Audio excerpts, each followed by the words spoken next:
last night we went to a dive bar in Fort Wayne called The Ruin. The Ruin. The event is called Night Ritual. It featured a few bands I don't remember the name of. So the first band was Observer. They were Fort Wayne death metal. Death metal is not my favorite. I don't think it's your favorite either. Not mine either. For what it is, they did fine. It's just not our favorite genre of music. The second band was called Bellwether, and I like that better. They're from Chicago. They're post-punk.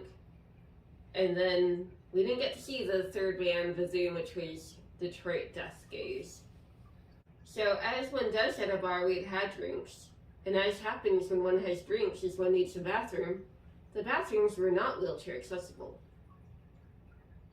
I had looked up the bar on Google Maps for the About to see accessibility features. We had been there before Caitlin's stroke. They used to have this night ritual programming with goth music and things for a while every month. So we'd been there before, but it was before Caitlin's stroke. So we weren't paying attention to how accessible wheelchairs it would be. But we remembered that the front door had a ramp. And I couldn't remember the bathrooms that well, but I knew they weren't in the basement or anything. And Google Maps said that they were wheelchair accessible, so we thought we'd be fine. But Google was wrong. Yes. Or whoever said yes to Google was wrong.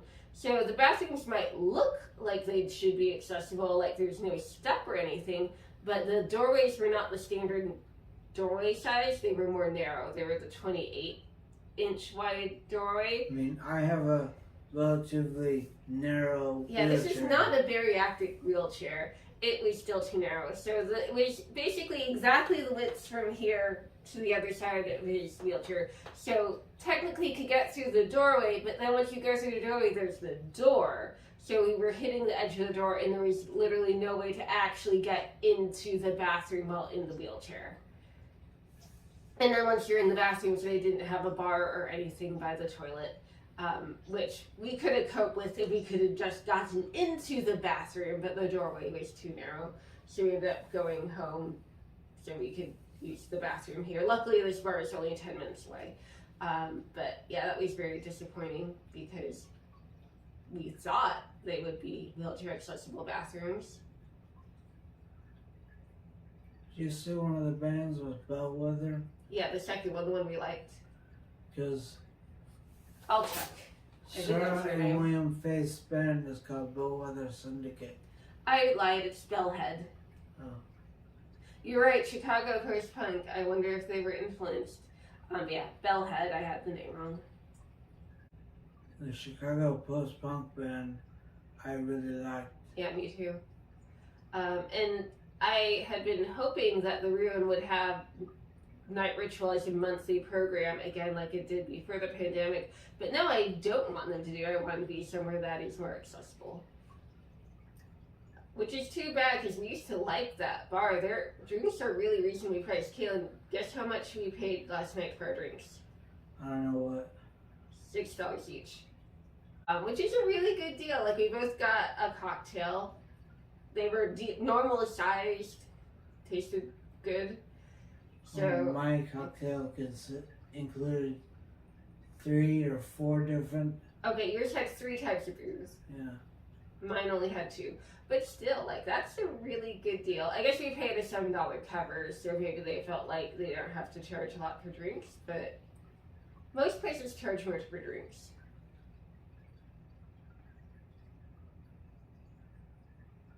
And they had a good turnout. At least for a bar that small, that was a good turnout. Yeah, it was packed. Yeah.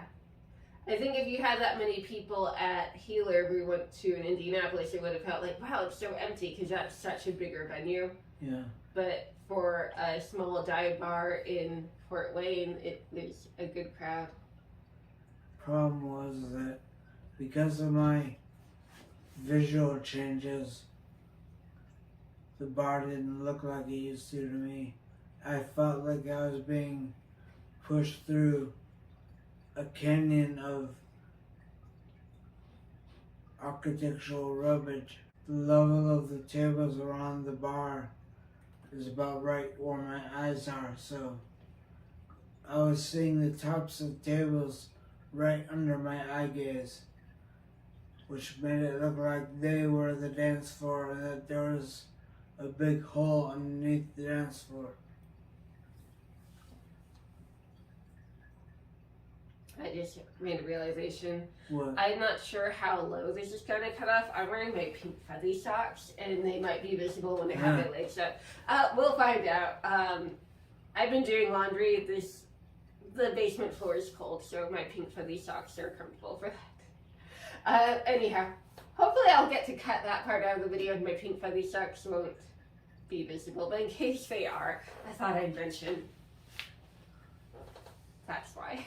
When we left, we got to see not one, not two, but 3 kitty cats.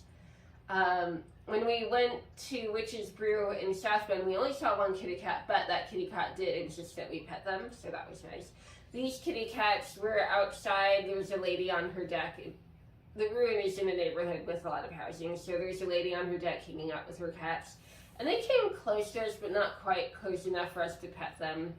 But it was still nice having them greet us. They were adorable. To you, all cats are adorable. Okay, that's true. Of course, I think so too. Yeah. On the shirt that I'm wearing, Yep, sit up straight so they can see better. I forget what shirt I'm wearing. Okay, think about it for a sec. Because I just told you. It's the Frog Bat Band. Yeah, it's Frenchie and the Punk. Frenchie and the Punk, which are a steampunk band that we've seen live several times. They're very good, cool. Yeah. One of our favorite steampunk bands. The singer, Frenchie, I think sounds just like Susie Sue. So I really like seeing them live. And she has similar ethnic background. She's also half French, half English. The punk part of Frenchie and the Punk is like an old school grizzled punk. Scott, yeah. And I've seen part of his punk single collection on vinyl. It's awesome. Yeah, Record Envy. Yeah.